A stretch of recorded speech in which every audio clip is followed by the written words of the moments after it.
안녕하세요. 김호준입니다. 지난 12월 29일 국회 본회의에서는 대단히 이례적인 사건이 있었습니다. 여당인 민주당이 발의하고 국회 해당 소위와 법사위를 통과한 광물공사 지원법 개정안이 부결됐습니다. 여당이 발의하고 야당이 합의한 법안이 법사위까지 통과하고서 본회의에서 여당 의원의 반대 토론에 의해서 부결된 사례는 찾기 힘듭니다. 이 부결을 주도한 홍영표 의원은 공기업도 실력이 없거나 경영을 잘못하면 문을 닫을 수 있어야 한다고 반대 토론에 나섰고, 이에 여당 내에서도 반대표가 쏟아졌습니다. 이로써 이명박 정부 시절 터무니없는 투자로 현재 6,900%의 부채 비율과 완전한 자본 잠식 상태에 빠진 자원광물공사는 파산 위기에 이르렀습니다. 진작에 몇 년 전에 이루어졌어야 할 일이 비로소 이루어진 건데요. 남는 질문이 이겁니다. 누가 이 사태를 책임질 것인가? 멀쩡했던 공사 하나가 수조의 국민 세금을 축내고 이렇게까지 완전히 망가졌는데 그 누구도 책임지는 사람이 없습니다. 누가 책임질 것인가? 김호준의 질문이었습니다.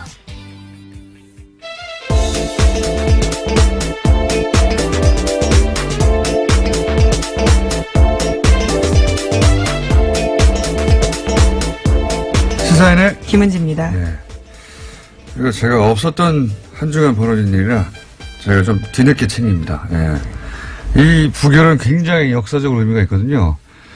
우선 국회 차원에서 보자면 여당이 발의하고 야당이 합의하고 법사위 통과하면 끝난 거예요, 사실은. 예. 끝난 거고 그렇게 여야 합의한 다음에 법사위까지 통과했는데 본회의에서 반대 토론, 그것도 의원 한 명이 이걸 부결시킨 사례는 제가 알기로는 없어요. 제가 알기로는 홍영표 의원이 거의 혼자 부결시킨 거라고 알고 있는데, 그래서 저희가 홍영표 의원을 잠시 모십니다. 두 번째로 또 대한민국 그 역사 전체로 보더라도 중앙의 공기업이 파산한 건 처음입니다. 파산 지경에 이르는 것, 파산하게 된다면. 지방의 무슨 도시공사나 이런 것이 파산 위기에 처했던 것이 몇 번 있었어요. 뭐 인천도시공사, 뭐 용인도시공사. 근데 중앙 공기업이 파산하면 이건 건국 이래 최초가 되는 거예요. 중앙 공기업은 망할 수가 없거든요. 자원외교 탓이라는 이야기가 파다하고 있죠. 파다 100%죠, 100%. 자원외교. 네, 이 코너에서도 한번 알려드린 바가 있는데요. 네. 중앙 공기업은 망할 수가 없어요. 왜냐면은 정부가 보증을 서거든요. 네. 대한민국이 망하지 않는 한 중앙 공기업은 망하지 않는 겁니다. 그래서 뭐 회사채 발행해도 초우량 등급으로 그 회사가 일을 잘하는 못하는 떠나가지고 정부가 보증하니까요. 돈을 못 받을 리가 없는 거죠. 예. 그런데 이 자원광물공사는 이명박 정부 시절의 투자로 저희가 홍영표 의원과 좀 다뤄보겠지만, 완전히 6,900% 부채 비율 들어보셨어요? 이게 세계 신기록이에요. 제가 이런 이어풀이 빠져버렸네요. 너무 놀라신 것 같은데요. 6,900%가 세계 신기록이라고 제가 자신하는 이유는 뭐냐면 6,900% 부채 비율로 살아남을 수 있는 사기업이 없거든요. 예, 그 전에 진작에 망하거든요. 그러니까 저는 세계 신기록이라고 봅니다. 그동안 계속 세금으로 막아주고 있었던 거죠. 예. 공기업이니까 망하게 할 수 없으니까 정부가 계속 돈을 대주었던 거예요. 그 돈으로 몇 조 까먹고 계속 또 달라고. 지금까지도 충분히 많이 했습니다. 또 달라고 한 거거든요, 이번에 1조를. 그거를 홍영표 의원이 막은 겁니다. 예. 이게 제대로 그 의미가, 조명이 안 되고 있어서 제가 오늘 직접 모시고 큰일 하셨다고, 예. 말씀도 드리고, 왜 그렇게 반대 토론을 했는지 직접 들어볼 생각입니다. 예. 이명박 정부 시절에 투자한 자원이 이것 때문이에요. 예. 거기 예를 들어서 뭐 볼레와 안바톱이 이런 대표적인 사업 두 가지만 들여다봐도 야 이게 사기다 이거는. 예. 투자 실패가 아니다. 그런 생각이 듭니다. 자, 첫 번째 뉴스는 뭡니까? 네, 어제도 잠깐 전해드린 바가 있는데요. 검찰이 박근혜 전 대통령의 국정원에서 상납받은 특수활동비가 36억 5천만 원이라고 밝혔습니다. 지금까지 수사를 바탕으로 검찰은 어제 박근혜 전 대통령을 추가 기소했는데요. 뇌물 혐의와 국고 손실 혐의가 더해져서 박근혜 전 대통령은 모두 20가지 혐의로 재판을 받게 됐습니다. 검찰은 박 전 대통령이 국정원의 특수활동비를 받아서 의상비 비용이나 기치료 주사 비용, 그리고 이른바 대포폰 요금까지도요, 내는데 썼다라고 밝혔습니다. 또 한 가지 생각이 나는데 갑자기 이 자원광물공사뿐만 아니라 자원외교 돌아가는 자원외교가 4대 강보다 훨씬 더 심각해요. 사실은 4대 강은 끝났잖아요. 끝났고 거기 추가 비용이 이제 앞으로 이제 다시 복원하면서 발생하겠지만 자원외교는 지금 계속 들어가고 있는 거거든요. 앞으로도 손실이 계속 발생해요. 그런데 20조 정도 제가 알기로는 손실이 발생했는데 아무도 제가 알기로는 3개월 감봉 정도가 전체 자원외교에서 징계받은 유일한 사례로 알고 있어요. 3개월 감봉. 이야, 대단하지 않습니까? 뭐라고요, 근데 이번 뉴스가? 네, 박근혜 전 대통령 관련입니다. 네, 자원외교는 이따가 하시고요. 네. 네. 아, 자원외교 좀 대단한, 누가 대단히 해먹었어요. 예. 계속 나왔던 얘기 구체적 내역이 나왔네요, 이제. 예, 이제 기소가 됐다라는 거고요. 구체적인 정황도 나왔습니다. 국정원 특수활동비엔 최순실 씨가 등장하기도 하는데 자필 메모가 발견된 거거든요. 이 용처를 사용하다가 확보한 건데 청와대는 BH, 정호성, 이재만, 안봉근, 그러니까 문고리 3인방으로 불리는 세 사람에 대해서도 영어 약자가 쓰여 있고요. 거기에 3억 7천만 원 줬다라고 쓰여 있습니다. 이거는 말이죠. 국가적으로 치욕적인 겁니다. 예. 이건 나라 꼴도 못 갖춘 무슨 게릴라 반정부군 같은 데서 일어날 일이지, 대통령이 국가 정보기관에 돈을 빼내가지고 자기 옷값, 자기 주사비용, 이건 뭡니까? 주사비용. 자기 집 보일러 기름값, 이거. 자기 집 전기요금, 예? 자기 집 관리인 월급, 이런 거 줬다는 거 아닙니까? 주사비용, 의상비용, 이런 거 몇 번 나왔는데, 보일러 기름값은 뭡니까, 이게. 네, 공적인 개념이 전혀 없었다라고밖에 볼 수 없는데요. 자기 그냥 개인 주머니라고 생각한 거죠. 이게 단 한 푼도 사리사욕을 챙기지 않았다고 몇 번이나 강조했는데, 최순실 씨가 대신 챙겨줬으니까요. 예, 받기는 박근혜 전 대통령이 받고요. 또 최순실 씨에게 넘어간 것으로 보입니다. 그러니까 그 돈이 어디에 써있는지 다 아는 거잖아요. 안 챙기긴 뭘 안 챙겼습니까? 하지만 두 사람은 일체 조사 거부하고 있어서 아직까지 전모를 완벽하게 밝힌 건 아니다라고 검찰이 이야기하고 있습니다. 그리고 이제 이 3인방이 받은 돈의 의미, 3인방이 돈을 받았는데 그 돈을 얼마를 어떻게 누구에게 줄 것인지를 최순실 씨가 결정했다는 거잖아요. 네, 가계부 쓰듯이 글을 써놓은 건데요. 예. 이건 오래전부터 나온 얘기지만 이 문고리 3인방이 박근혜의 비서가 아니라 최순실의 비서다. 오래전부터 나왔던 얘기고. 대통령 비서한테 줄 돈을 왜 최순실이 결정합니까? 네. 근데 그게 이제 최순실 씨가 쓴 메모를 통해 입증이 된 거죠, 이번에는. 예, 추정이 아니라 입증이 된 것이고. 예, 그리고 또 당사자들이 진술하고 있습니다. 받은 사람들이요. 예. 오히려 자기들도 깜짝 놀라서요. 이렇게까지 정확하게 기록이 남아있는지에 대해서 놀랬다라고 합니다. 최순실 씨의 메모에도 남아있고, 실제 받은 사람도 맞고, 나간 돈도 맞고, 그리고 이런 돈들을 이제 쇼핑백에 넣어서 그걸 테이핑해가지고 못 보게 전달했다는 거잖아요. 네, 심지어 관저에서요. 최순실 씨와 박근혜 전 대통령이 같이 있을 때 돈을 줬다라고 진술했습니다. 문고리 3인방이요. 본인들이 그때 받았다는 거겠죠. 그리고 이 돈이 어디까지 거슬러 올라가냐면 최순실 씨가 WK나 여러 가지 회사 만들었잖아요. 그때 나왔던 진술 되돌아보면 쇼핑백에 5만원짜리 현금 들어와가지고 그 돈으로 회사 설립했다. 이런 얘기 초창기에 나왔었거든요. 똑같은 패턴이에요. 그러니까 쇼핑백에 테이핑해서 현금으로 주고 그 현금 가져가서 이리저리 전달하는데 의상실에도 전달하고 그리고 역시 WK 회사 만들 때 이럴 때 돈도 들어가고 말도 안 되는 거죠. 예. 그리고 그런 회사 가지고 돈을 챙겨서 빼먹으려고 하다가 들킨 거 아닙니까? 사리사욕을 안 챙기긴요. 이렇게까지 사리사욕을 지저분하게 챙깁니까? 어떻게. 국가적으로 치욕적인 사건입니다, 이건. 우리나라 같은 규모, 체제가 갖춘 나라에서는 앞으로도 영원히 안 나올 사례예요. 구체적으로 밝혀졌네요, 구체적으로. 저는 보일러 기름값이 옷값보다 더 충격적이에요. 네. 유류비도 있고요. 사적인 비용을 엄청 썼습니다. 왜냐하면은 대통령 공적 행사에 의상비라고 생각하고 썼을 수도 있다. 이해해 주려면 그렇게 이해해 주려고 적극적으로 의지를 가지고 이해해 주려고 해도 자기 집 보일러 값은 아무 상관이 없잖아요. 참네. 그것도 1,000만 원이 넘는 금액인데 3년 동안 1,200만 원 가까이 썼습니다. 사람도 없는데 겨울에 얼까봐 보일러 돌리는 기간에 그 돈을 얼마 되지도 않는 걸. 네, 에어컨 설치 비용도 있고 사저 수리비, 사저 관리비 급여 등 다 포함되어 있습니다. 설치비는 뭡니까? 정말. 자, 다음 뉴스는 뭡니까? 네, 국세청이 어제 다스를 특별조사했습니다. 조사관 등 60여 명을 경북, 경주 다스 본사와 공장, 충남 아산 지점까지 동시다발적으로 급파한 건데요. 회계장부와 컴퓨터 하드디스크 등을 확보했습니다. 이번 세무조사는 서울지방국세청에서 맡았습니다. 다스가 지난해 대구지방국세청에 정기 세무조사 받은 것을 감안하면요. 국세청이 다스 사안을 그만큼 중요하게 판단하고 있다라고 해석됩니다. 중요했으면 진작에 했어야죠. 저희가 9월, 10월 내내 떠들었는데 이제야 이를 들어서야 어쨌든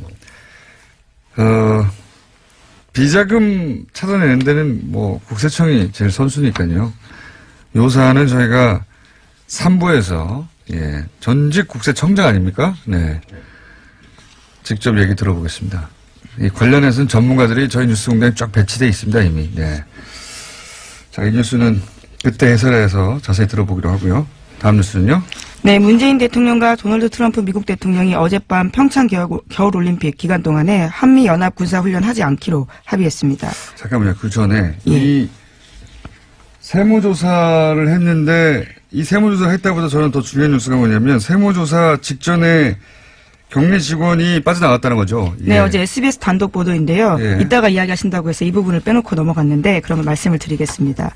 3시간 전에 컴퓨터를 들고요. 회사를 빠져나갔다라는 증언이 나왔습니다. 세무조사 온다는 걸 미리 알았다는 거죠. 이게 누가 정보를 빼준 건데 저는 이건 검찰이 별도 규명하고 조사할 일이라고 봅니다. 이게 작은 일이 아니에요. 지금 국세청이 특별 세무조사를 하려고 하는데 그 직전에 다 알고 격리 직원이 PC 챙겨가지고 회사를 빠져나갔다는 거 아닙니까? 네, 의혹의 핵심 인물입니다. 120억 원 비자금 조성 관련해서요. 이건 작은 일이 아니고요. 이거는 그 격리 직원이 알아낼 수 있는 일도 아니고 다스 직원이 저절로 알 수 있는 일도 아니거든요, 절대로. 이거는 누군가가 알려준 것이고, 이런 정보를 누가 어떻게 알았느냐. 이거는 별도 조사에 다스 특별 세무조사하고는 별개로 검찰이 조사할 대상이라고 봅니다. 여기 작아 보이지만 굉장히 큰 문제가 있다고 봅니다. MB 라인이 여전히 살아있어서 정보가 글로 새나갔다 이렇게 보여지는 거거든요. 자, 그리고 또 하나는 김백준 씨가 이 다스 돈 문제 관련해서 관련이 있다 이런 뉴스도 MBC에 나오더라고요. 네, 김백준 전 청와대 총무기획관이 관련되어 있다라는 증언을요 검찰이 확보했다라고 합니다. 너무 당연한 거죠. 너무. 김백준 씨는 이명박 전 대통령의 집사 돈관리 총괄. 그렇죠.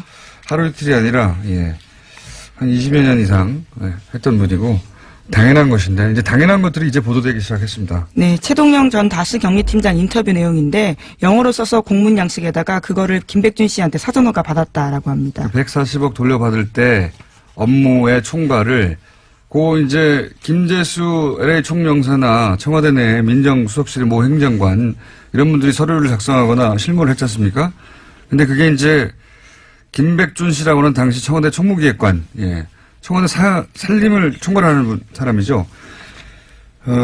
이분이 총지했다 하는 이야기가 처음 나온 겁니다. 네, 이에 대해서 해명을 들으려고 여러 차례 연락을 했는데 답변을 듣지 못했다라고 MBC가 밝히고 있습니다. 김백준 씨는 알고 있죠. 다스가 누구 것인지 정확하게 알 수밖에 없는 분입니다. 이제는 많은 분들이 알 것 같긴 한데요. 네. 하지만 아직은 말을 못 하잖아요. 네. 다스는 누구 겁니까? 성명불상이라고들 말하잖아요. 공식적으로는. 자, 이 뉴스 때문에 문재인 대통령이 도널드 트럼프 대통령하고 통화한 게 밀렸네요. 예. 네. 무슨 통화했답니까? 네. 평창 올림픽 기간 동안에 연합 군사훈련 하지 않겠다라는 건데요. 이와 관련해서 평창 올림픽이 안전하고 성공적으로 개최되도록 최선을 다하기로 합의했다라고 합니다. 이번 통화는 트럼프 대통령의 제안으로 이뤄졌다고 합니다. 그렇군요. 문재인 대통령이 트럼프 대통령을 잘 다뤄요, 보면. 트럼프 대통령은 이 모든 게 자기 덕분에 일어난 일이다라고 생각하게만 만들어주면 만사 오케이 스타일이거든요. 실제로 네. 트위터에 그렇게 썼습니다. 그럴 줄 알았어요. 뭐라고 썼어요? 네. 자신의 대북 압박이 없었으면 불가능한 일이었을 거다라고 주장했습니다.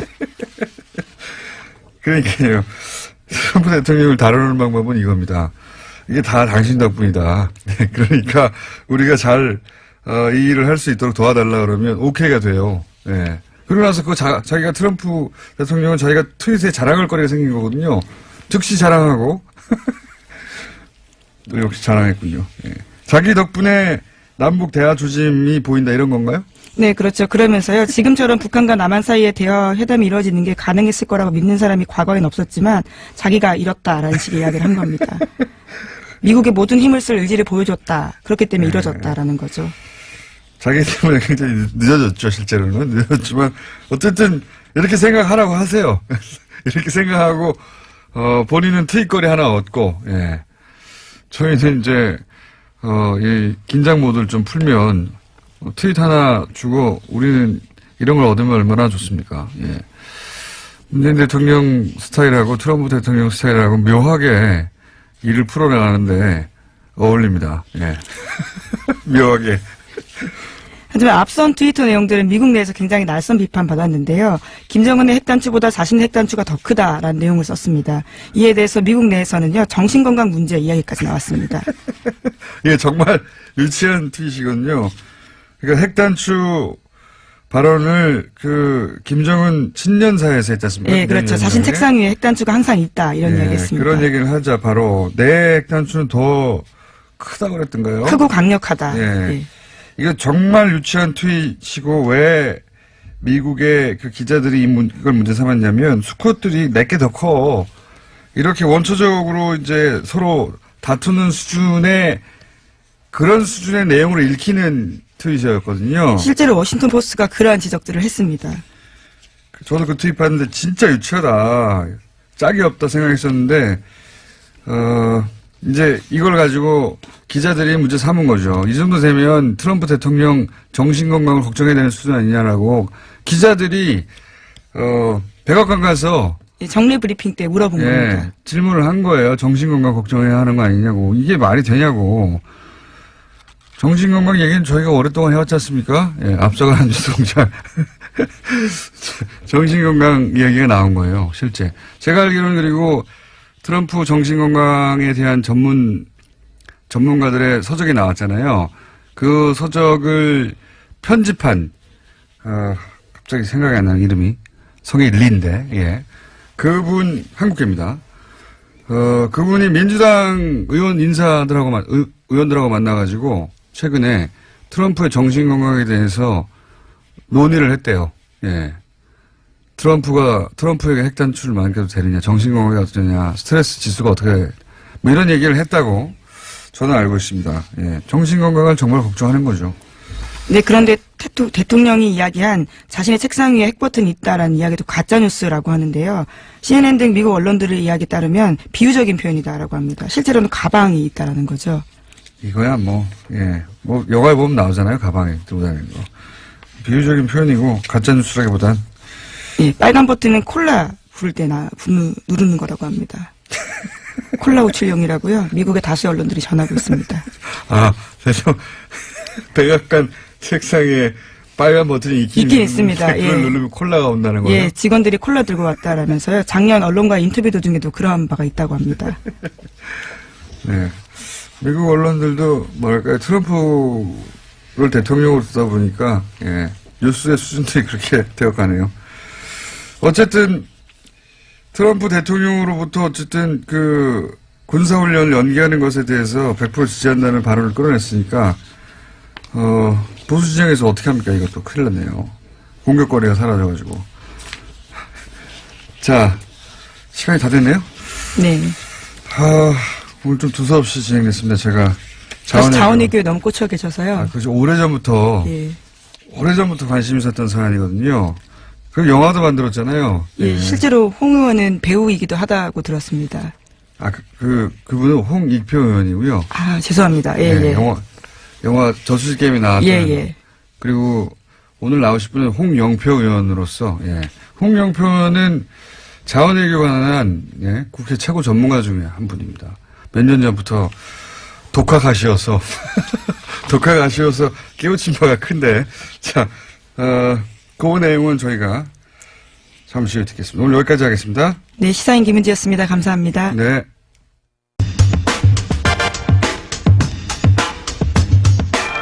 국민의 세금을 담보로 해서 아무리 잘못해도 아무리 부실한 기업이라도 살아날 수 있다는 것은 저는 있을 수 없다고 봅니다. 예고해드린 대로, 예, 광물자원공사, 국가공기업으로 첫 파산 사례가 될 수 있는 이 한국광물자원공사 지원에 관한 법안을 국회 본회의에서 부결시킨 분입니다. 더불어민주당 홍영표 의원 나오셨습니다. 안녕하십니까? 네, 안녕하십니까. 홍영표입니다. 오랜만에 뵙겠습니다. 네. 아니, 어떻게 이렇게 부결을 시켜버리셨습니까? 제가 알기로는, 전조도 없이, 본회의에서 다 여야가 합의해서 법사위까지 통과해서 올라온 법안을 혼자 반대 토론해가지고 부결시킨 사례가 있습니까? 사실 20대 국회에서 처음이고요. 네. 저도 그날 깜짝 놀랐습니다. 저는 사실, 이 법안이 올라온 것을 사전에 몰랐다가. 그러셨군요. 법안이 이제 25번째 법안이었는데. 네. 제가 한 10번째, 한 10분 전쯤에 알았습니다. 그러셨군요. 그래서 이게 어떻게 된 건가 이제 하다가 저는 뭐 부결될 것까지는 생각을 못 했고, 왜냐하면 본회의에 올라온 안건이 부결되는 건 거의 없습니다. 그래서 그렇죠, 예. 이거는 다 통과될 걸 존재하고 오는 건데. 기록이라도 좀 남겨야 되겠다. 어허. 이거는 안 된다 해서, 제가 반대 토론을 신청했는데, 뭐 동료 의원들이, 44명이 찬성하고 102명이 반대. 그러니까 기권이 51 이렇게 해서 의원님이 그때 반대 토론하지 않았으면 통과됐을 거예요. 그렇죠. 네. 당연히 네네. 의원님 반대 토론을 듣고 사람들이 마음을 바꾼 겁니다. 현장에서. 뭐 그렇습니다. 네. 그래서 굉장히 저는 역사적 의미가 깊다고 생각하는 것이 국회 차원에서도 그런 일이 거의 드물고 처음 있는 일이라고 하고 있는데 그렇게 해서 이제 국가공기업도 일을 잘못하고 손해를 끼치고 하면 망할 수 있다는 첫 번째 사례를 보여줄 수도 있게 된 거 아닙니까? 그렇습니다. 예. 네. 굉장히 의미 있는 일인데, 이거 이름을 누군가 외쳐주지 않더라고요. 제가 그래서 모시고 이름을 외쳐드리려고 모셨는데, 자, 그러면 왜 그랬느냐, 의원님 한 4년 가까이 되셨죠? 혼자서 이걸 파신 지가. 네, 그렇습니다. 네. 처음에 왜 이걸 파시기 시작하셨습니까? 소위 자원 쪽을. 저는 이제 그 환경노동위원회만 계속 있다가 제가 산업위로 처음 옮겨가서 국정감사를 처음 했던 게 2014년입니다. 그때 이제 그 가스공사라든지 석유공사 여기에 적자가 너무 크고 여러 가지 문제가 있어서 그때 이제 시작을 했는데 아무튼 결론적으로는 이명박 정부 때 33조를 투자했고 그것이 이제 너무나 거대한 이 돈이 사실 말이 그렇지 33조가 적은 돈이 아니지 않습니까? 피부에 와닿지가 않아요. 근데 또 그래서 이게 조그만 기업 하나도 그 재무 상태 그 회계를 이렇게 들여다보려면 이게 뭐 회계 법인 하나가 동원돼서 해도 제대로 잘 모르는 건데 굉장히 어려웠습니다. 그래서 하다 보니까 이제 저희가 국정감사를 하고 그것이 토대가 돼서 국정조사됐습니다.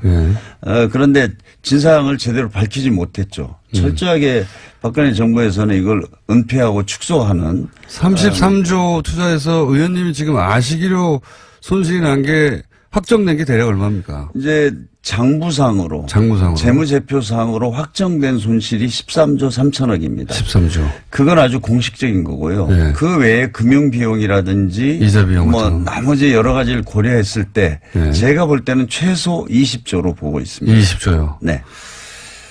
그 이전에 정부, 그러니까 대한민국이 건국 이래 투자한 그 금액을 다 합쳐도 7조인가 8조밖에 안 되지 않습니까? 그렇습니다. 그러니까 2008년 이전에는 네. 전체 투자액이 10조가 안 됩니다. 건국 이래로. 건국 이래로. 네. 그런데 이명박 정부 네. 요 4, 5년 동안 33조를 쏟아부었고. 그렇죠. 그 중에 약 20조 정도는 손실이 난 걸로 보시는 거고. 20조면 제가 예전에 한번 계산한 적이 있습니다. 예수 탄생 이래로 2017년 동안 매일 2,700만 원을 써야지 매일 20조가 됩니다. 매일. 4대강이 21조라고 하지 않습니까? 예. 네. 그 정도 규모의 손실. 근데 이게 자원은 무서운 게 앞으로 계속 생길 거 아닙니까 또. 지금 이 문제는 뭐냐면 덮을 수가 없습니다. 그러니까요. 지금 제가 그 국정조사 할 때도 제가 정부에 계속 이야기를 했습니다. 이 지금 해외 자원 개발로 인한 어떤 부실의 규모를 정확하게 밝혀라. 예. 이걸 안 밝히면 매년 재무제표를 발표해야 되는데 그 자원 3사들이요. 매년 적자가 나올 거다. 지금 예상대로 되고 있습니다.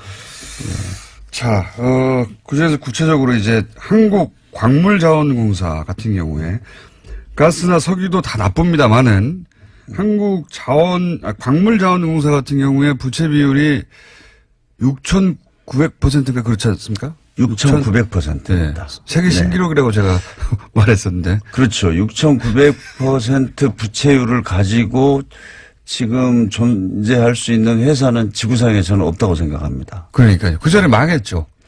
이미. 망해도 뭐 몇 번 망했죠. 네. 6,900%의 부채 비율. 예. 듣도 못한 그런 부채 비율을 가졌는데, 굉장히 많은 그 부실한 사업들이 있겠지만 대표적으로 거론되는 게 뭐 볼레오, 안마토비, 요런 단어들은 들어보셨을 거예요. 단어들은. 요런 사업들이 도대체 얼마나 어떤 식으로 말도 안 되게 이루어졌는지 좀 짧게 설명해 주시죠. 예를 들어서 볼레오 같은 경우에. 멕시코 볼레오 동강산입니다. 이거는 이제 광물자원공사가 처음에는 지분 참여를 했습니다. 그래서 한 800억 정도 투자를 처음에 할 800억. 계획을 하고 지분 참여를 했죠. 그런데 미국의 그 수출입은행이 이 그 멕시코 그 볼레오 동강산에 대출을 했는데 이 대출 자금을 회수합니다. 그 이유가 멕시코는 너무나 회계가 불투명하고 부조리가 만연돼 있기 때문에 대출을 할 수 없다. 그것도 있었고 또 하나는 그 전문가들이 멕시코 동강산은 개발의 가능성이 없다. 끝났다. 이런 전문 스노든이라는 분이 또 그런 얘기를 했었는데요. 네, 보고서. 그래서 스노든 보고서에서. 예, 이제 미국의 수출입은행이 철수를 하니까 그 지분을 광물자원공사가 전액을 인수하는 겁니다. 우리 한국의 민간 기업들하고. 미국에서는 여기는 채선도 낮고 회계도 불투명해서 우리는 철수하겠다고 하고 나간 거를 인수하는 거죠. 나간 걸 끝났다고 하는 네, 끝났다고 하는 거를 인수해서 우리 한국에다가는 뭐 우리나라의 공기업이 최초로 그 해외 강산의 운영권을 인수했다라고 대대적인 광고를 합니다. 그때. 그래서 인수를 해서 800억만 투자했으면 되는 것을 그리고 만약에 미국의 수출입은행이 철수할 때 우리도 같이 했으면 800억 잃어버리고 마는 겁니다. 끝나는 건데. 그런데 지금 현재 공식적으로 투입한 돈이 1조 6천억입니다. 1조 6천억. 그런데 현재 상태에서 적자가 1조 6,200억입니다. 투자한 돈보다 적자가 더 많이 발생했습니다. 여기서 그래서 돈으로 메꾸고 있고요. 문제는 지금 이제 생산을 하고 있는데 저희가 국정조사나 국정감사할 때 보면은 내년이면 뭐 내년이면은 생산량이 어떻게 이제 다, 목표치에 도달한다든가 뭐. 맞춰서, 추가적인 돈은 들어가지 않을 거다 이야기한 지가 예. 4년이 지났는데 그리고 대표적인 것은 2014년에 저희가 이제 국정조사할 때 정부가 예. 계속 그런 얘기를 했습니다. 앞으로 자원이라는 거는 10년, 20년 기다려봐야 알고, 이게 장기간이 소요되기 때문에 지금 판단할 수 없다. 그러면서 자기네들이 당시에 윤상직 그 장관인데요. 자기가 미국 공인 회계사라 그러면서 자, 이 회사는 여기는 좀 기다리면 돈을 벌 거라 그래서 그때 예측한 게 있습니다. 예. 그런데 그랬는데 그 예측한 거에 대비하면 2014년부터 16년까지 한 적자가 500억 정도만 나야 되거든요. 예. 근데 적자가 한 800억이 더 났습니다. 예. 문제는 더 중요한 것은 광물 가격이 그 사이에 엄청나게 올랐습니다. 한 30-40% 올랐어요. 올랐는데도 적자는 더 커졌어요. 예. 그래서 지금 볼레오 강사는 지금 보면은 저는 안 된다고 봅니다. 안 된다고 보는데 광물자원공사는 아직까지도 저는 이것이 지금 광물자원공사의 문제라고 봅니다. 기다리면 된다.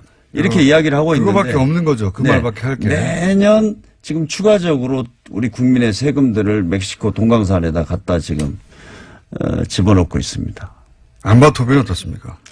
안바토비 직접 다녀오시기 제가 전에 가봤는데요. 네. 안바토비도 똑같습니다. 처음에 거기가 이제 우리도 거기에는 지분을 참여한 겁니다. 네. 그리고 캐나다의 쉐릿이라는 네. 광산 회사가 운영을 하고 있습니다. 네. 그래서 우리는 지분을 가지고 들어갔는데 네.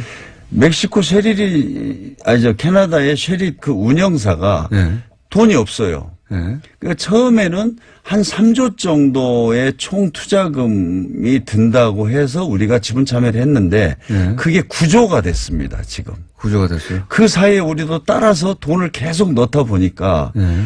약 한 3천억 정도만 투자하기로 했던 것이 지금 한 2조 넘게 투자를 한 거죠.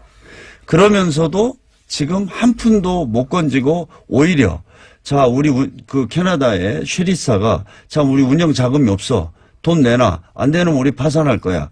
이러니까 지금 매년 거기다가 돈을 갖다 집어넣고 있는 겁니다. 이게 패턴이 보면은 비슷합니다. 그죠? 예. 네. 패턴이 비슷합니다. 비슷해요. 네. 처음에는 지분 참여 형식으로 간다고 그러다가 결국은 그쪽의 부채를 우리가 다 떠안아주고. 그렇습니다. 예. 본래는 운영권을 완전히 인수해서 하다가 그냥 폭삭 망한 거고. 그 떠안아주고 그런데 이제 그쪽에서 배짱을 튕깁니다. 희한하게도. 그렇죠. 예. 그쪽 회사에서 돈 더 안 넣으면 우리 망한다. 계속 그 얘기하면 우리 계속 돈을 넣어줘요. 그렇죠. 이런 패턴을 한 곳이 아니라 여러 곳에서 계속 유지합니다. 그리고 그런 회사들은 대부분 희한하게도 캐나다에 근거를 둔 회사입니다. 그렇지 않습니까? 그렇습니다. 그 캐나다의 거기는 쉐릿이라는 회사죠. 마다가스카르 안바토비. 근데 아무튼 뭐 이 자금 집행 과정 이런 것들이 정말 불투명한 게 그 자원 개발 전체적으로 너무나 많습니다. 석유공사 캐나다 얘기하니까 또 저희가 네. 생각나는 것이 이번엔 석유공사 얘기인데 하베스트 같은 경우도 그렇습니다. 네. 거기도 캐나다에 베이스를 둔 마이크를 좀 입 앞으로 대주십시오. 네. 예. 너무 볼 쪽으로 대주셔가지고 네. 캐나다 얘기가 나와서 제가 다시 한번 말씀드리는데 이제 다른 왜냐하면 석유공사도 마찬가지고 석유공사는 더 많이 잃었거든요. 석유공사는 예. 광물자원공사는 현재까지는 한 3조 2천억 적자로 돼 있습니다. 9조입니다. 9조. 석유공사는 규모가 크니까 덩치가 네. 크고 거기에 하베스트 건 같은 경우는 또 얼마나 황당한지 좀 말씀해 주십시오. 그 하베스트 거는 대표적으로 한 2조가 들어갔는데 네. 저희가 300억에 매각을 했죠. 네. 2조를 투자해서 예. 300억에 매각을 했습니다. 2조를 투자해서 300억에 거기 그래서 그게 이제 하베스트가 가장 큰 문제가 되는 것은 이게 최경환 예. 지금 그 장관이 이제 저지른 일로 저희들은 보고 있고 거기에는 또 메릴 린치라는 브로커 여기와도 또 관련이 있고 이게 또 캐나다에서 일어난 일 아닙니까? 이 메릴 린치 브로커 부분을 좀 설명해 주셔야 할 것이 네. 왜냐하면 지금 의원님은 너무나 많은 사실을 이 머릿속에 넣고 계시니까 뒤죽박죽으로 나오기도 합니다만 일반인들은 모르거든요. 그러니까 네. 요 캐나다의 하베스트라고 하는 그 석유 정유회사입니다. 석유 뭐라고 그러니까 그러니까 두 가지입니다. 우리가 이제 하베스트하고 날이 있지 않습니까? 그죠? 그렇죠. 그러니까 네. 날은 정유 공장이고 정유 공장이고 그다음 석유가 매장되어 있는 그 석유 이제 시추할 수 있는 네. 그 이제 업스트림과 다운스트림 이렇게 이야기를 합니다. 네. 그런데 원래는 이제 석유 매장돼 있는 것을 그 광산을 산 거죠. 예. 네. 그것만 사기로 했습니다. 예. 그거를 사려고 이제 석유공사 한 2달 동안 협상을 했고 그 협상이 이루어져서 그 당시에 강영원 사장이라는 사람이 2009년 10월 14일 날 현지에 내립니다. 사인하러. 예. 내렸더니 거기서 갑자기 날이라는 정유 공장을 끼워 팔겠다고 해요. 그러니까 우리가 산다고 말하지도 않았고 관심도 없었고 관심도 없었죠. 전혀 한번 현장에 가보지도 않은 실사도 거를. 해본 적도 네. 없는 날이라고 하는 정유회사까지. 그래서 이거는 뭐 국정감사나 국정조사 과정에서 그 직접 증언이 있었으니까요. 그래서 그 사장이 내려서 그 얘기를 들으니까 기가 막히지 않습니까? 네. 나는 더구나 1조짜리. 말하자면 네. 그 석유 매장돼 있는 그 광산을 산다 그랬는데 그건 아니고 갑자기 고물딱지 그 날이라는 정유 공장을 끼워 팔겠다고 하니까 M&A 팀한테 철수해 네. 하고 이분이 비행기를 타고 2월 16일 한국에 다시 도착합니다. 네, 필요 없다고. 네, 필요 없다고. 그래서 공항에 내리는데 3시간 전에 장관실에서 전화가 왔대요. 와가지고 공항에 내리자마자 장관실로 와라. 해서 이분이 토요일 최경환 장관 오후에 시절에. 최경환 장관실로 갑니다. 네. 가서 최경환 장관하고 면담을 하고 나와서 네. 현지의 M&A 팀한테 다시 전화를 합니다. 예. 전화를 해서 날까지 사라. 이렇게 해서 10월 21일 날 예. 그 날이 당시에는 1조 4천억이었습니다. 예. 그 뒤로 추가적인 들어간 돈이 있어서 총 투자액은 2조가 되는데 그래서 사게 되죠. 예. 그것을 이제 나중에는 300억에 매각한 겁니다. 그래서 2조에서 300억이면 2억짜리 아파트가 300만 원이 된 거예요. 300만 원인가요? 300만 원이니까. 300만 원도 아니고 30만 원입니까? 뭐 어쨌든 네. 2만 원짜리가 300원이 된 것이고. 예. 그래서 이제 그게 최경환 장관의 책임이다 이랬었는데 그분이 이제 나중에 감사원 검찰 수사에서는 그 증언을 부인하고 번복하고 그러면서 다 무죄로 되고 최경환 그때 당시에 그 지시를 했다고 하는 장관도 전혀 문제가 안 됐죠. 그러면서 하베스트 사건은 지금도 저는 뭐 계속 이거를 저희가 파헤쳐야 된다고 봅니다. 당시에 메릴 린치의 자회사는 그 거래로 인해서 부당한 주식 이익이 발생했거든요. 메릴 린치는 이제 바로 이 거래를 하라고 주선하고 가격을 책정해줬던 중간에서 우리 정부에다가 당시 이제 메릴 린치에서 이 거래를 이 가격에 하라고 보고서를 쓰고 주선했던 것이죠. 그런데 여기에 이제 한국 시사에 바로 이제 이명박 대통령의 집사라고 하는 김백준 씨의 아들이 아들이 이제 서울 지사에 있었죠. 네. 그래서 이제 김백준 씨 MB하고 연결고리 거기서 또 나오고 그렇습니다. 그런 부분들을 좀 밝혀야 되는데 이게 뭐 지금 저희가 참 답답한 게 감사원 감사도 공식적으로 몇 번 했습니다. 검찰 수사도 했습니다. 그런데 그 과정이 저는 전부 다 면죄부를 주는 조사나 수사였다고 생각합니다. 그래서 전부 다 무죄로 됐습니다. 그러니까 뭐 이제 지금 이제 이런 자료들을 다시 들춰서 봐야 된다고 봅니다. 그래서 이 지금 해외 자원 개발 과정에서의 어떤 불투명한 그 자금의 집행이라든가 송금 이게 너무나 많습니다. 그래서 뭐 이라크 쿠르드 지역에다가도 우리가 할 때 보면은 자금을 이름도 없는 어디 은행에다가 송금하고 이게 쿠르드 정부로 갔는지 안 갔는지도 모르고 이런 것들이 너무나 많습니다. 그건 좀 더 자세히 얘기하자면 인수위 시절에 그죠? 그렇죠. 대통령이 취임하기도 전에 인수위 시절부터 이미 시작된 거 아닙니까 이게? 그렇죠. 인수위 시절 때 쿠르드의 장관 하나 불러다가 해서 어마어마한 돈을 투자하죠. 그래서 그 돈이 이제 쿠르드 정부로 이제 자치 정부로 보내는데 예. 그래서 그걸 어디로 그걸 송금을 했냐 했더니 뭐 이름도 없는 조그만 어떤 은행으로 보내서 예. 제3국이죠. 예. 그 돈이 들어갔는지 안 갔는지 모른다고 또 문제 제기를 했더니 그 당시에는 뭐 쿠르드 자치 정부에서 또 뭐 항의를 하고 뭐 그런 일이 있었습니다만은 네. 이상한 은행으로 들어갔고 그게 결국은 어떻게 됐는지 우리는 알 수가 없고 네. 그리고 나서 거기서도 무슨 브로커가 등장하지 않습니까? 그렇습니다. 예. 브로커가 있었죠. 예. 브로커가 있어서 제가 또 하나 추적하다가 또 못했던 것은 예. 거기에서 이제 그 돈을 받습니다. 쿠르드 자치 정부 내에다가 병원을 짓는 예. 이제 병원 수주를 받아요. 한국의 회사가. 예. 회사 그러니까 한 400억 정도 됩니다. 지금 기억으로는 400억 정도가 되는데 제가 제보를 받았던 것은 그 돈 그러면 공사 대금이 나가야 되잖아요. 예. 이 돈이 안 나가는 거예요. 그래서 그 문제도 제가 제기를 했는데 그냥 요 말씀은 덮어졌죠. 이제 제가 좀 설명을 더 추가로 드리자면 그때 브로커가 있었고 네. 예. 그때 브로커가 쿠르드로부터 무슨 병원 짓는 계약을 수주하죠. 그렇죠. 예. 몇백억대.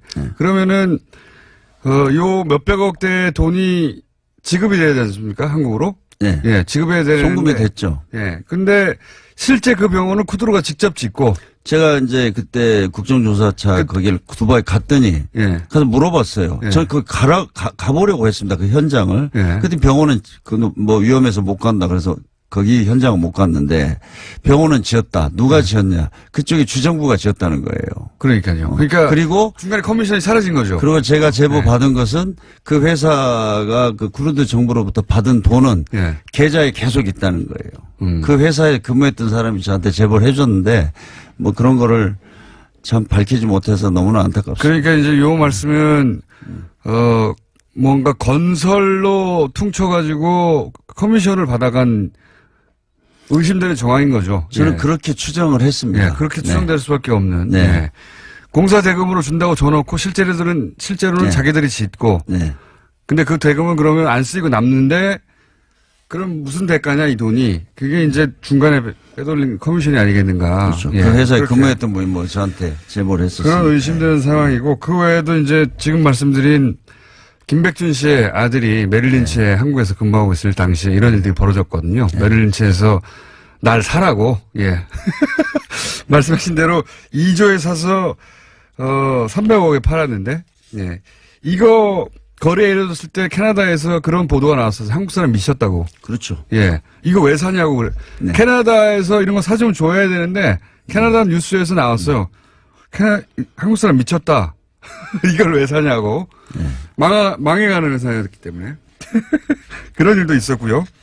아니 고철 덩어리 정유 공장이었죠. 예. 그래서 그 이후로 그걸 소위 이제 다시 공장을 가동하기 위해서 몇천억을 썼죠. 시장 가치가 1달러라고 그랬었어요. 네, 예. 그렇습니다. 왜냐하면은 거기 공장이 정상적으로 돌아가려면 몇천억을 써야 되니까, 예. 1달러라고 했는데 그걸 우리가 2조에 사가지고, 네. 1조 얼마에 사가지고 1조 4천억에 사서 예. 네. 2조까지 돈을 쏟아붓다가 하다 안 되니까 결국 300억에 팔았다. 뭐 300억도 지금 그것도 금융비용이 뭐 나중에 하나. 금융비용과 세금 뭐 이렇게 하면은 그 더 들어갔다고 하는데 그건 네. 제가 그 뒤로 확인을 못했습니다. 300원이 아니라 빵원이라는 얘기가 있습니다. 저도. 마이너스일 겁니다 아마. 네. 그래서 생각하는 게 이런 거 아닙니까? 이거가 어떻게 국가 단위에서 이런 지속적으로 이렇게 투자 실패할 수 있는가? 이거는 사기를 당한 것 같은데 사기를 우리가 한 번 당할 수는 있지만 이 모든 자원 관련 공사들이 지속적으로 어떻게 계속 당하느냐? 이건 중간에 누군가가 같이 당한 게 아니라 공모한 거 아니냐? 이런 의혹이 계속 제기되지 않습니까? 근데 그런 걸 수사해야 되는데 그동안 못했죠. 그렇습니다. 지금 제가 말씀드린 대로 그 당시에 이 정책을 세우고 집행했던 주요한 사람들은 뭐 다, 단 한 명도 문제가 된 적이 없고요. 처벌받은 적이 없죠. 한 번도. 처벌받은 적이 없습니다. 그리고 저는 지금 제가 이번에 반대 토론을 했던 것은 지금 현재도 광물자원공사 석유공사가 지금 실체적인 진실을 스스로 밝히지 않습니다. 그것이 문제라고 조사해야 생각합니다. 됩니다. 오늘 여기까지 하고요. 네. 의원님 또 오실게요. 네. 네. 맛백입니다. 홍영표 의원이었습니다. 남원구 전 대구지방국세청장님 나오셨습니다. 안녕하십니까? 예, 안녕하십니까? 일주일 사이에 청장님이 코멘트 해주셔야 될 사건들이 많이 축적됐습니다. 네. 예. 방금 전 2부에 홍영표 의원이 자원공사 이야기, 예. 자원 외교 이야기 밖에서 들으셨지 않습니까? 네네. 네. 그리고 청장님도 이 자원 외교에 대해서 좀 관심이 있으시잖아요. 예. 네. 패턴이 있지 않습니까? 패턴이? 그렇죠. 네. 이분들의 패턴은 예산이나 공기업을 이용하고요. 네. 또 국민기업이라고 불리는 쉽게 말하면 주인 없는 기업들을 네. 통해서 해외 자본을 투자를 하게 하고 네. 그 자본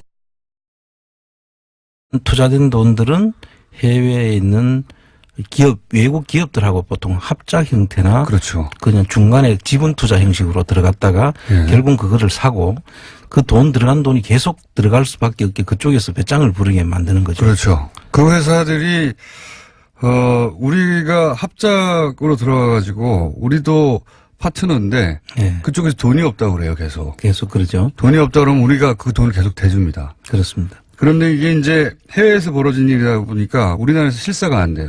그렇습니다. 조사건이 미치질 못하죠. 실사가 안 되고 이게 공기업이다 보니까 망할 수가 없지 않습니까? 그렇습니다. 망하려고 하면 세금을 계속 대줘야 되거든요. 거대한 빨대를 팍 꽂아놓고 세금으로 계속 뽑아가고 있는 게 지금 몇 년째 이루어지고 있는 거죠. 네. 그렇습니다. 그게 또 해외로 나가가지고 돈이 어떻게 쓰여졌는지도 구체적으로 지금 자료도 없어요. 제가 알기로는 그 장부가 없어요. 예. 예를 들어서 볼레오 광산 같은 경우 돈이 어떻게 쓰였는지 그 장부가 국내에 없습니다. 예. 또는 뭐 마다가스카르 같은 경우에는 전 세계 최빈국인데 뭐 1달러로 하루 사는 그런 나라인데 한 끼 식사가 6달러, 7달러로 기록이 돼 있어요. 네. 말이 안 되는 거잖아요. 그러니까 하루 일당이 1달러인 나라에서 한 끼 식사를 7달러로 계산해 놓은 거예요. 그걸 그냥 주고 있어요, 계속. 누가 그러면은 그 돈을 다 챙겼다는 얘기잖아요. 그렇죠. 예. 그래서 그 돈들이 모이는 곳, 그 소위 말하는 저수지를 예. 이제 따라가는 일들이 이제 저희들이 해야 될 일들입니다. 그게 진짜 어려운 일입니다, 근데. 그 중에 이제 의심되는 곳이 캐나다. 그렇죠. 예. 왜냐면 희한하게도 이렇게 크게 빨대를 꽂아 나온 회사들은 캐나다 회사예요. 다 캐나다하고 적을 두고 있죠. 예. 그리고 나서 그 돈이 특정 은행으로 간다든가. 그런 다음에 사라지는 거죠. 이걸 찾으려면 좀 국가 단위에서 나서서, 해당 국가하고 공조해야 돼. 그렇습니다. 거대한 규모의. 아마 수사나 조사를 착수할 수 있도록 그런 네. 정보들을 저희들이 이제 수집하고, 구체화시켜서 이제 이게 반드시 공기관에서 나서도록 해야죠. 다스 끝나고 나면 이것도 해야 되지 않겠는가. 반드시 가야 될 부분들입니다. 네. 예. 자원 얘기도 어마어마합니다, 정말. 자. 그리고 또 여쭤볼 게, 박영진 의원이 출연해가지고 이런 얘기 했습니다. 국세청이 삼성 이건희 회장 차명계좌 관련해서 과세 대단히 미온적이다. 더군다나 금융감독위도 대단히 미온적이다. 금융감독위에서는 이제 과징금을 부과한다든가 해야 되는데 안 하고 있다. 네. 요거 들으셨죠? 예. 요거 말이 되는지 좀 또 정리해 주십시오. 금융위에서 가징금을 가세하는 것을 법규에 규정이 없다. 예. 그래서 가세하기 어렵다라고 답변을 했다고 해서 제가 찾아봤습니다. 근데 예. 보니까 금융실명법이 이제 93년도에 긴급명령이 있었고 네. 97년도에 법규가 제정이 됐거든요. 네. 법률이 제정이 됐는데 그 법률 제정이 된 것이 그 전에 그 차명으로 있던 것이더라도 법률 제정 이후에 밝혀지는 차명으로 밝혀지는 경우에 그 전과를 가세하도록 한다라는 그런 내용이거든요. 네. 그러면 금융실명제 법이 제정되고 이후에 만들어진 계좌에 대해서도 차명으로 밝혀지면 당연히 가세하기 위해서 만든 그렇죠. 법이죠, 이 법이. 그렇죠. 그런데 그 법이 그때 당시에 그 법 만들어진 게 금융실명법 이전에 만들어졌다고 해서 그 계좌가. 그 계좌가 만들어졌다고 해서 예. 가세를 할 수 있는 법적 근거가 없다라고 말한다는 것은 정말 납득할 수 없는 거죠. 이게 헷갈리게 좀 들리실 수 있는데, 예, 그죠? 다시 한번 정리해 주시죠. 3년도 긴급 명령이 있고 법 제정까지는 한 4년이 걸려가 97년도에 되거든요. 네. 그러니까 그 긴급 명령이 이 발동이 되고 난 전에 그때 이제 차명 계좌로 이제 있던 계좌가 있었다. 네. 그러면 96년도 이후에 네. 이게 차명 계좌로 97년도 이후에 밝혀졌어요. 네. 그러면 그 부분에 대해서는 가징금을 매겨라는 게 이 법의 취지였습니다. 그런데 지금 현재 금융실명제가 이루어졌으니까 이전의 차명들은 다 실명으로 바꿔라 이거죠. 그렇죠. 예. 그래서 그 안 된 것을 그 뒤엔 가징금을 매겨라는 것인데 네. 지금 문제가 된 것은 법이 제정이 되고 난 뒤에 계좌가 차명 계좌가 만들어졌기 때문에 네. 그 전에 만들어진 것은 가징금을 매길 수가 법에 규정이 없기 때문에 할 수 없다. 이런 내용으로 지금 이야기하는 것이었군요. 이해 가시는지 모르겠네. 예. 어쨌든 잘 이해가 안 가시더라도 말이 안 된다는 거가 핵심입니다. 이게 이 금융실명제는 실명으로 전환하라는 거죠. 그렇습니다. 근데 실명으로 전환 안 했어요. 예, 안 하기 때문에 거기에 대해서 가징금까지 매기겠다는 거죠. 예. 과징금을 매기라고 하는 건데 지금 그 금융위에서는 실명 전환 안 한 거가 발견됐는데, 예. 그렇죠? 그거는 근데 금융실명제 이전의 것이기 때문에 과징금을 매길 수 없다고 하는 거잖아요, 지금. 아니, 금융실명법이 만들어지고 난 다음에 예. 금융실명법이 97년도에 제정이 되고 난 다음에 또 차명으로 개설했기 때문에 예. 법- 아, 그렇죠, 그렇죠. 그 이후에 개설된 것은 가세를 법에 없기 때문에 가세할 수 없다는데 이거는 금융실명법을 왜 만들었는지를 생각해 보면 금방 답이 나올 일이죠. 이해했습니다. 예. 혹시 이해가 안 되시면 다시 들어보십시오. 이해가 됐는데, 금융실명제는 실명으로 그 계좌를 다 만들려고 하는 건데, 예. 그 법 이후에 차명이기 때문에 문제가 없다. 그렇습니다. 그러니까 이 법이 마치 97년 이전의 계좌만 문제 삼는 것처럼 네. 그렇게 해석했다는 거잖아요. 그렇습니다. 예. 예. 말도 안 되는 거죠. 네. 그럼 지금은 차명으로 막 만들어도 된다는 얘기잖아요. 그렇습니다. 그런 식으로 해석을 했어요. 금융위에서. 그렇습니다. 삼성 거니까 그렇게 했겠죠. 일반인 같으면 절대 있을 수 없는 일이죠. 예. 이 금융위 해석대로 하자면 지금은 우리나라는 금융실명제를 안 한다는 겁니다. 그렇습니다. 그 해석대로만 하자면 지금 막 차명을 만들어도 돼요. 그렇게 해석한 거고요. 삼성권에서 그렇다 이렇게 말할 수밖에 없고 오늘의 주요 사안 중에 하나는 다스 세무조사가 이제 들어갔습니다. 네네. 예, 다스 세무조사 들어갔는데 제가 관심 있는 게 두 가지입니다. 하나는 국세청이 직접 나서서 다스를 세무조사하면 의지를 가지고 지금 우리가 이때까지 의혹을 제기했던 것을 다 밝혀낼 수 있습니까? 저는 이제 아주 확실히 밝힐 수 있다. 그 전에 이제 보통 이제 검찰 수사는 예. 보통 진술과 예. 일정 부분에 확보된 증빙 예. 이런 걸 가지고 주로 하는 거죠. 예. 그런데 이제 사람을 갖고 하는 거죠. 사람을 중심으로 해서 이제 네. 그 수사가 되는 것이고요. 국세청 조사는 장부를 중심으로 해서 수사가 네. 이루어지거든요. 그 조사가 이루어지고 그 다음에 이제 그 금융을 특히 금융조사를 병행을 하고 있습니다. 예. 그럼 금융 추적된 내용하고 장부하고 또 검찰 조사에서 진술되어 있는 진술 내용하고 이게 3자가 사실 맞아 떨어져야지 그게 사실에 가까운 것이 될 수 있지 않습니까? 그래서 이 두 가지 증빙 서류들하고 또 그 장부에는 보통 일반적인 장부가 있고 비장이라 그래서 예. 몰래 만들어 놓는 장부가 있을 수 있습니다. 예. 그래서 사실 그거를 확보를 하면은 예. 너무 쉽게 끝나는 거고. 예, 조사가 끝나는 것이죠. 예. 그래서 이 어제 조사를 가서 장부를 예치를 이제 국세청은 압수수색이라는 용어를 쓰지 않고 그 영장을 발부받아야 되는 것이니까요. 그런데 국세청은 예치와 영치라고 이야기를 하는데 장부를 동의하에 받아오는 것입니다. 네. 그 기업으로부터. 그래서 그걸 가지고 확인을 하게 되면 상당히 실제에 가까운데 접근할 수 있다. 저는 그렇게 보고 있습니다. 근데 장부를 가짜로 만들고 그리고 가짜로 만들어낸 장부는 없애버리거나 이렇게 되면 좀 어려워지잖아요. 그렇지만 금융조사를 통해서 예. 확보할 수가 있죠.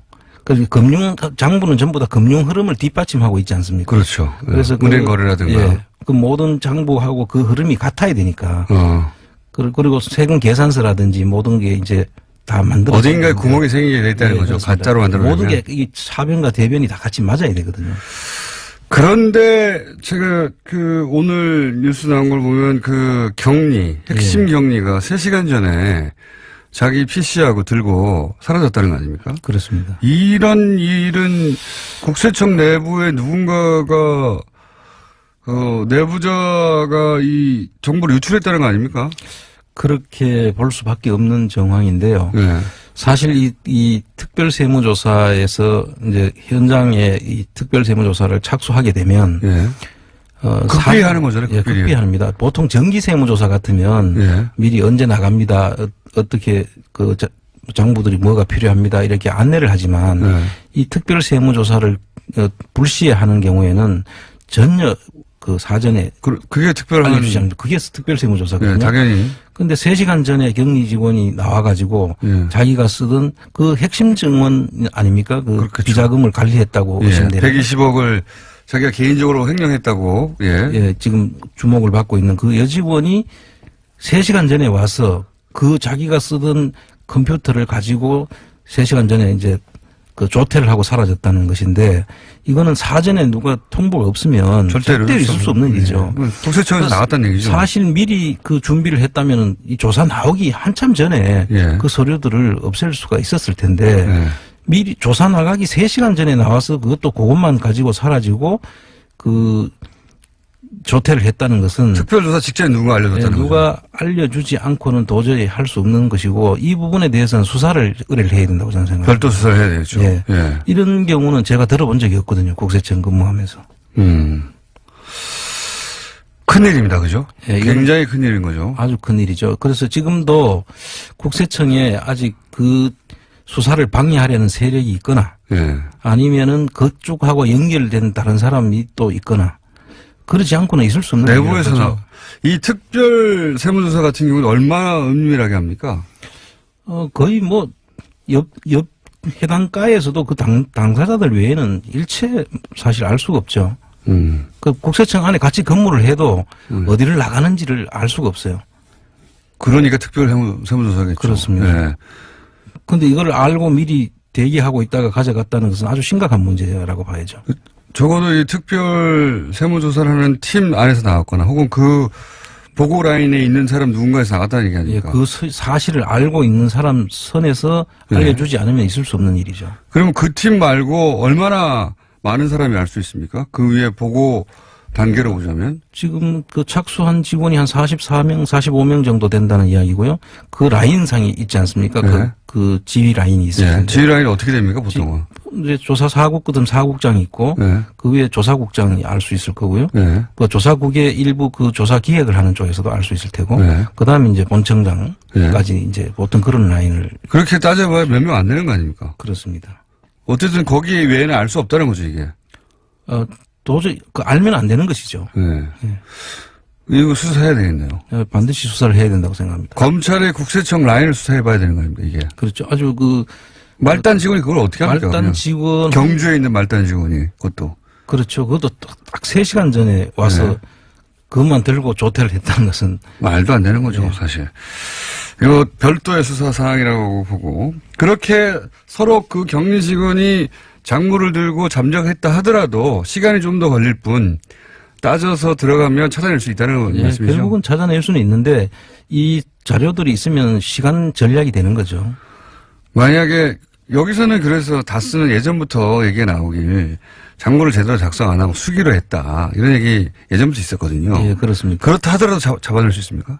수기로 하고 다 없앤 상황이라면 예. 사실 힘들 텐데요. 예. 이 전산이라는 게 거래 상대방이 있고 예. 금융기관이 다 있지 않습니까? 돈은 어쨌든 은행을 통해 왔다 갔다 예, 했겠죠. 그렇기 때문에 이 국세청이라는 데가 생각보다 사실 훌륭한 조직입니다. 그래서 아마 우리 직원들은 예. 충분히 제가 볼 때는 다 찾아낼 수 있다. 의지를 가지고 찾아내면 그걸 다 없앴다더라도 결국은 찾아낼 수 있다. 그렇습니다. 시간이 걸릴 뿐이다. 그렇습니다. 예. 예. 근데 이제 시간이 걸리라고 한 거겠죠. 예. 격리 직원이 사라졌다는 건 이거는 분명히 수사 대상인 것 같고요. 이거 근데 누가 고발해야 되는 겁니까? 이 경우에는 그러면? 국세청 자체에서 그 내용을 검토를 해서 예. 이게 어떤 경위로 빠져나갔는지 누가 그렇게 알려줬는지를 색출해내야죠. 이렇게 자체적으로 할 수 없으면 검찰 고발해야 되는 거 아닌가? 자체적으로 확인하고 예. 국세청 내에서 확인이 안 될 수도 있죠. 예. 그럴 경우에는 검찰 수사 의뢰를 하는 것이 국세청이 이런 의혹에서 자기들이 그 면죄부를 받는 길이다. 국세청이 그렇게 검찰에 수사 의뢰를 한 적이 있습니까? 이런 사실을 전 들어본 적이 별로 없어요. 예. 특별 조사하는데 누가 갑자기 미리 들고 튀었다 이런 거 장본을. 그래서 국세청에서 지금 다스는 세간에 주목이 돼 있기 때문에 어제 그런 사실들이 밝혀진 것이고요. 네. 통상은 이런 경우가 있을 수가 없죠, 보통. 심각한 일입니다. 누군가, 이렇게 국세청이 스스로 그 자체 조사를 해서 밝혀내지 못하면 그 다음 단계는 뭘 어떻게 해야 되죠? 누군가 고발하거나 뭐 어떻게 해야 되는 거 아닙니까? 국세청에서 스스로 이 문제가 지금 제기돼 있기 때문에 네. 이게 사전에 이게 그 정보가 샜다. 네. 그러면은 그 정보 센 사람이 누군지를 자체 감찰 조직이 있습니다. 네. 자체 감찰해서 그 내용을 조사를 하고 거기서 못 밝혀내면은 수사를 의뢰를 해야 되겠죠. 수사를 의뢰 안 하면 어떡합니까, 그때? 안 하면은 국세청을 의심할 수밖에 없죠. 그 다음에 할 수 있는 게 없나요? 일반 국민이? 일반 국민들 제보를 기다리고 그 사실을 확인하는 길밖에 없죠. 이거 답답하네. 일단, 네. 국세청이 스스로 그 유출 경로를 찾아내길 바라고, 안 되면은, 그 다음도 생각해 보겠습니다. 예. 가만히 있을 수 없죠. 이건 굉장히 중요한 얘기거든요. 자, 그럼 본론으로 돌아볼까요, 이제? 다스. 플란 다스의 계획. 자, 플란 다스의 현재 정한 금액이 얼마입니까? 지금 저희들이 150억을 지금 다 지금 확보되어 있죠. 저희들이 차입을 해서 지금 150억 꽉 찼습니까? 예, 딱 꽉 찼습니다. 예. 이렇게까지 빨리 150억이 다 모일 줄이야. 만약에 걱정 안 해도 되겠다 싶은 부분이 뭐냐면 만약에 캠코가 금액을 산정가를 더 높였어 예전보다. 예. 그러면 추가 만약에 모금을 하면 금방 찰 것 같습니다 이제. 예, 그렇습니다. 예. 지금도 계속 참가할 수 있도록 해달라는 문의가 많습니다. 지금. 너무 늦으셨어요. 뉴스 공장에서 3, 4주 3주 걸렸나요 총? 3주 걸렸습니다. 예. 예. 시작하고 나서 3주 만에 끝났기 때문에 뒤늦게 아신 분들이 이제 뭐 JTBC나 또는 SBS나 이런 곳에서도 보도하니까 그때 뉴스공장이 아니라 그런 뉴스 루트를 통해서 들으신 분들이 이제 참여하시고 싶은데 늦었는데 그런데 이제 지금도 이 금액이면 3%를 살 수 있긴 있지 않습니까? 그렇습니다. 작년 그렇죠? 기준으로 한 145억이면은 네. 3% 만주를 살 수가 있거든요. 예. 근데 지금 저희들이 지금 아직 안 사고 있는 이유는 예. 그 이유를 좀 설명을 자세히 해 주십시오. 지금 캔코에서 작년에 국감 때 이 주식 평가가 너무 고평가돼서 안 팔렸지 않느냐라는 국회의원들의 질문이 아주 많이 있었거든요. 예. 그래서 그 캔코에서 지금 그 부분을 상당히 의식을 해서 다시. 예, 그 평가를 새로 정확하게 지금 하고 있는 것 같아요. 예. 그러다 보니까 이 다스 주식의 실제적인 그 가치를 예. 그 유사한 기업들 이와 조건이 같은 기업들의 단원 평가해가지고 예, 평가를 해가지고 그 평가에 맞게 상대 가치 평가라는 제도를 도입한 것 같습니다. 그래서 그 작업이 지금 진행 중에 있는데 그럴 경우에는 사실 이 주식 평가 금액이 좀 떨어질 수도 있다. 그 부분은 이제 이해가는데 걱정되는 바는 뭐냐면 지금은 그러니까 145억이 아니라 그보다 더 낮은 금액으로 살 수도 있으니 우리가 굳이 비싸게 살 필요는 없으니 기다린다 이런 취지지 않습니까? 그리고 곧 2월이면 나올 테고. 네. 근데 이제 걱정하는 바는 뭐냐면 그 사이에 누군가 나타나서 그걸 사버리면 어떡하나 이런 걱정을 하는데 이제 물론 사버린 그 누군가를 또 추적하면 된다라고 하지만 주식은 사라진 이유잖아요. 그렇습니다. 예. 그래서 선택을 해야 되는 게 아닌가 싶기도 하거든요. 그런데 이제 그걸 사게 되려면 네. 3%, 13% 이렇게 나와 있지 않습니까? 네. 그래서 그 3%를 사게 되면 또 다른 3%가 남아 있지 않습니까? 네. 그래서 이거 우리 운동을 막으려고 한다면 이 3%, 6%를 사야 되죠. 그 상대방들은 예, 예. 막으려고 하는 사람들은. 예. 그럼 1차적으로 300억 정도 써야 되는 예, 거죠. 300억 정도를 가지고 그분들이 사야 돼요. 예. 그럼 지금까지 그냥 종이 형태로 있던 주식을 예. 국고로 이제 돈으로 이제 바꾸어서 국가 예산으로 이제 들어가게 됩니다. 예. 그런 첫째 그 효과를 하나 노릴 수 있고, 그 다음에 이 다스 우리 국민들의 열망을 보여준 것 아닙니까 지금 현재까지. 그래서 다스 수사팀도 만들어졌고 네. 지금 어제는 이제 국세청 조사까지 들어갔고 네. 이게 사실은 플랜 다스계의 역할이었거든요. 사실 그렇긴 해요. 플랜 다스가 목표한 것은 아무도 이 다스를 조사하지 않으니까 네. 플랜 다스의 개로 그만큼 주식을 산 다음에 주주로서의 권리를 행사해서 소위 이제 회사를 들여다보겠다는 거였거든요. 그렇습니다. 근데 회사를 들여다보는 것을 지금 국세청이 하고 있고 예. 하게 되었고, 그리고 이제 검찰도 나서서 이 실소유주가 누군지 찾고 있게 됐으니까 플랜 다스의 개가 목표하였던 바 중에 상당 부분이 이미 실현되어 가고 있는 중이긴 합니다. 그렇습니다. 예. 하지만 더욱 괴롭히고 싶은 거죠. 그래서 이제 저희들이 모아준 이 차입금도 네. 다 이 국민의 돈이기 때문에 저희들은 하나 이거를 그 허투루 쓸 수 없단 말이죠. 그래서 그건 알겠어요. 그건 알겠는데. 근데 예를 들어서 지금 평가 금액이 120억 정도로 떨어졌다고 하면 예. 저희들이 그 145억을 주고 샀을 때 나머지 3%가 예. 120억에 또 살 수 있도록 나왔다 하면 우리 국민들 돈 30억이 그냥 그 아까운 돈으로 그냥 사라지는 아니, 거죠. 그 점은 제가 충분히 이해하는데, 네. 여기에 참여한 분들은 예를 들어서 그러면 이제 개인으로 나누면 만약에 15만 원을 했는데, 야, 근데 한 2만 원 손해봤어. 이럴 수 있는 거 아닙니까? 예. 2만 원, 3만 원 손해봤어. 이럴 수 있는데, 그 2만 원, 3만 원 손해봤어 또 감수하실 것 같거든요. 저는 그 3% 예를 들어서 아예 3% 사고, 3% 추가로 삽시다. 6% 확보합시다. 6% 확보한 다음에 차명이 밝혀지고 나면 그 차명 주주들은 그 권한이 제한된다면서요. 네. 그럼 6%를 가지고 행사할 수 있는 권한이 더 많지 않습니까 혹시? 권한 행사를 할 수 있는 것은 있지만 네.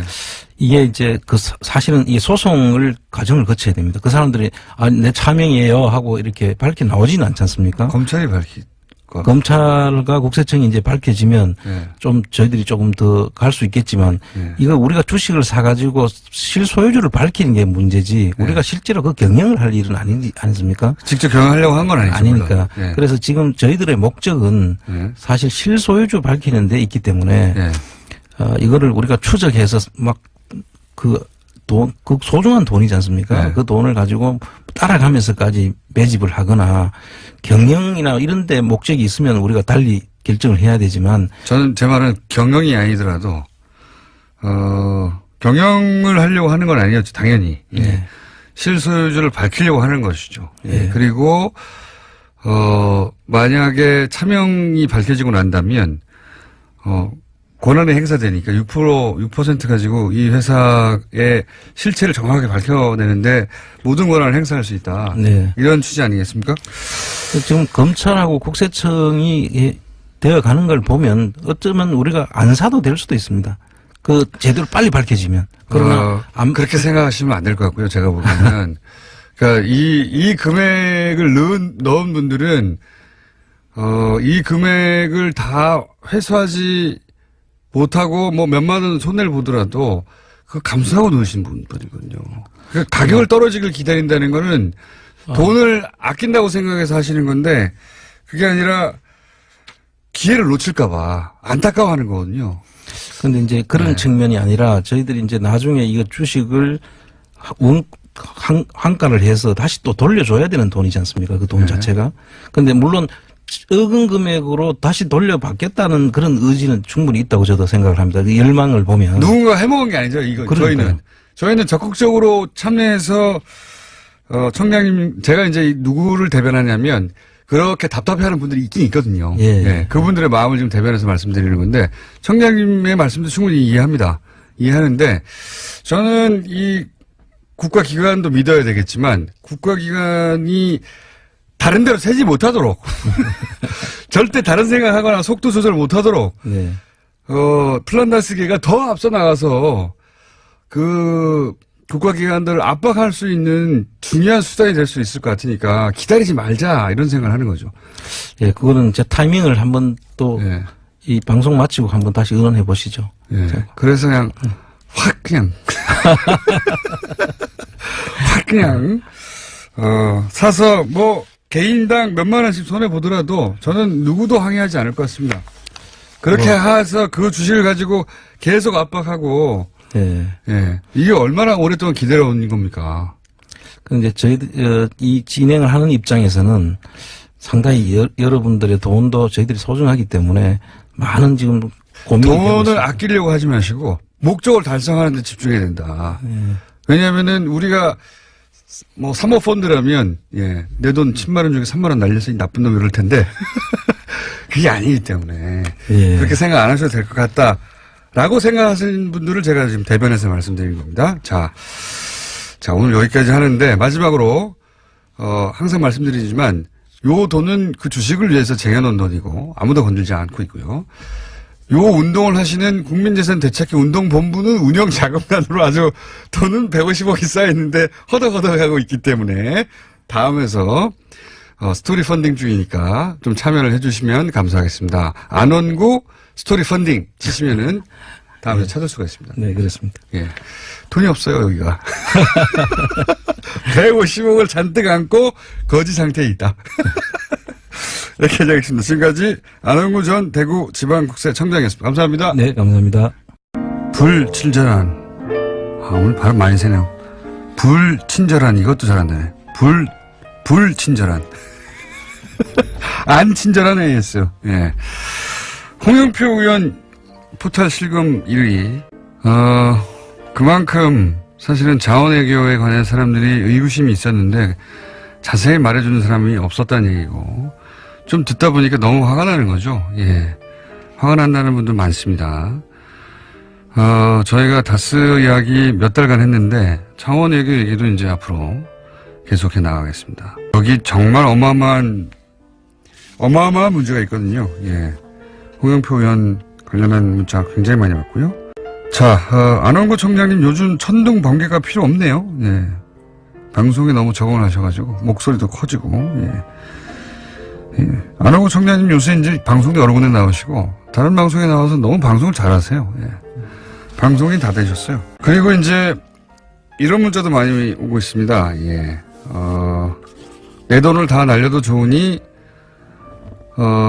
빨리 밀고 나갑시다. 이런 문자도 많이 오고요. 물론 뭐 안원구 청장님의 조심스러운 태도 감사합니다.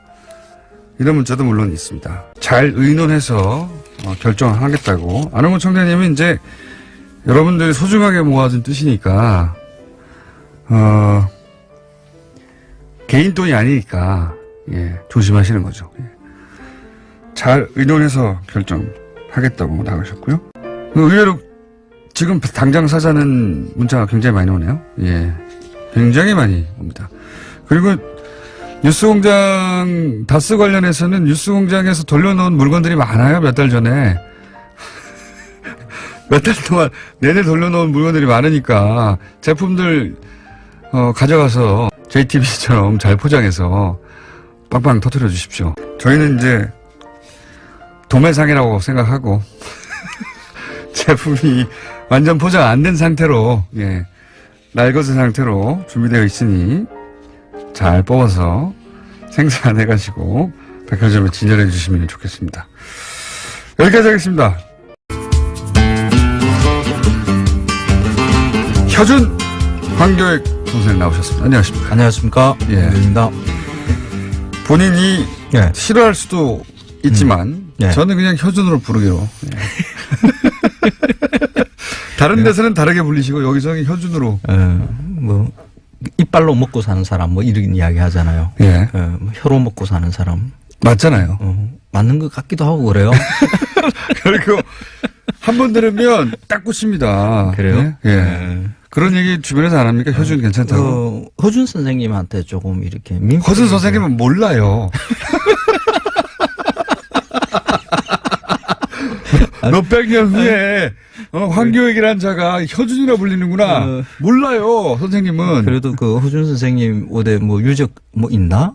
아, 산수도 있나? 없는 것 같으네. 그런 것 같네요. 아, 그러네요. 가서 이렇게 뭐 이렇게 이 말씀도 되겠습니까 하고 인사라도 여쭙고. 그러면 이렇게. 허씨 문중에 가셔가지고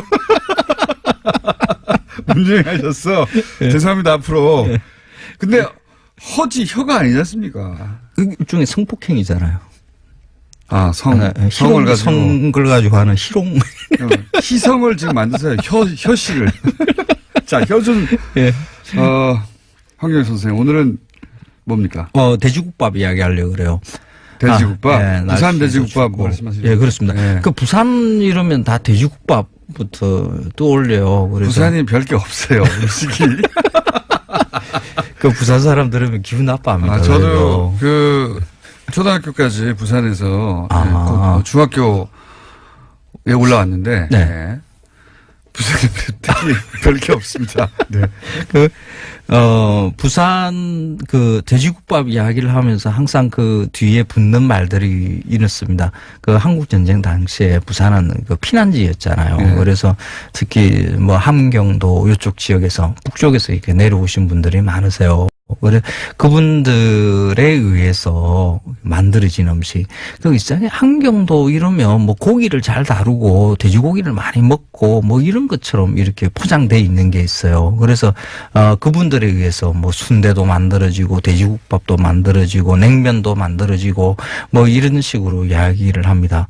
그 물론 그 사람이 움직이면 네. 그 사람들이 즐겨 먹던 음식도 따라 움직이기는 그렇죠. 해요. 네. 그런데 가장 근원적으로는 그 음식을 해 먹을 수 있는 재료를 확보할 수 있느냐 하는 게 더 중요한 맞습니다. 문제이거든요. 네. 그러면 한국 전쟁 당시에 돼지고기를 확보할 수 있는 일이 있었느냐? 부산에서 대량으로 없었어요. 힘들었어요. 음. 한국 전쟁과 그 이전, 그러니까 일제강점기, 뭐, 두루두루 그 앞 세대를 전체를 보자 그러면 우리 땅에서 돼지를 그렇게 많이 키우지 못했어요. 그렇습니까? 돼지를 많이 키우려 그러면 사료가 확보해야 되는데 그 사료가 없었거든요. 사람 먹을 것도 부족한데 뭐 돼지 먹을 거 없죠. 소는 그러네요. 많이 키웠어요. 유가 소는 그냥 산에 들어가서 이렇게 꼴배서 먹이면 되거든요. 그리고 소는 이제 농사에 꼭 필요했으니까. 그렇죠. 네. 그런데 돼지는 사람 먹는 거하고 같이 먹어요. 곡물 먹고요. 뭐 이러니까 먹이 경합이 일어나니까 많이 못 키웠거든요. 그래서 함경도 돼지고기를 좋아하는 함경도 사람들이 부산에 내려왔다 하더라도 잡을 먹을 수 돼지가 있는 돼지가 없었으니까 어허. 그 돼지가 이렇게 돼지국밥이 만들어졌다라는 이야기는 그 잘못된 거고요. 그리고 부산만의 특별한 음식도 아니에요. 그렇긴 합니다, 사실. 예. 그 전국이 돼지로 국밥을 해서 다들 먹어요. 저도 이제 항상 궁금했던 게, 아니, 돼지국밥은 다 있는데 왜 부산 돼지국밥만 이렇게 유명한가. 다 먹는 게, 재래시장에 가면 흔히 볼 수 있는 게 순댓국밥이죠. 그렇죠. 우리는 순대국밥 이렇게 부르고 그냥 국밥 이렇게 네. 부르기도 하고요. 그 안에 보면 돼지고기도 들어가 있고 여러 가지 내장도 들어가 들어가 있고 맞습니다. 그 내장 빼달라 그러면 그냥 고기만 썰어서 이렇게 넣어줍니다. 네. 그게 돼지국밥이거든요. 네. 그런데 돼지국밥이라고 안 불러요. 그냥 국밥이라고 하죠. 그렇죠. 국밥, 네. 순대국밥 뭐 이렇게 부르고 부산만의 음식인 것은 그 돼지국밥이 아니라 그런 국밥을 두고 돼지국밥이라고 부르는 명칭 때문에 이렇게 되는 그렇죠. 거구나. 왜 그렇게 불렀을까 하는 게 그 특이한 이전에 일이죠. 언제부터 시작됐는지 모르겠지만 그 이전에는 돼지를 안 넣다가 어느 순간부터 돼지를 넣기 시작해서 이렇게 된 거 아닐까요? 아니, 그럴 건 아니에요. 그 돼지는 옛날부터 좀 귀한 식량 자원이었으니까 함부로 잡고 뭐 이렇게 먹을 거 하는 이런 일은 없었거든요. 돼지를 한 마리 잡으면 어떻게든지 악착같이 이렇게 발라 먹고 양을 늘려서 먹어야 되는 거죠. 그 잔칫날에 머리도 먹고 발도 돼지를 먹고 했으니까요. 그렇죠. 네. 잔칫날에 돼지를 잡을 때 보면 제가 어릴 때 기억 더듬어 보고 이러면 그냥 국밥이 기본적인 거죠. 돼지 한 왜 마리 부산 돼지국밥이 끓여요. 유명해진 거죠, 근데? 이름을 앞에 돼지를 붙인 거죠? 맞습니다. 예, 그게 왜? 맞습니다.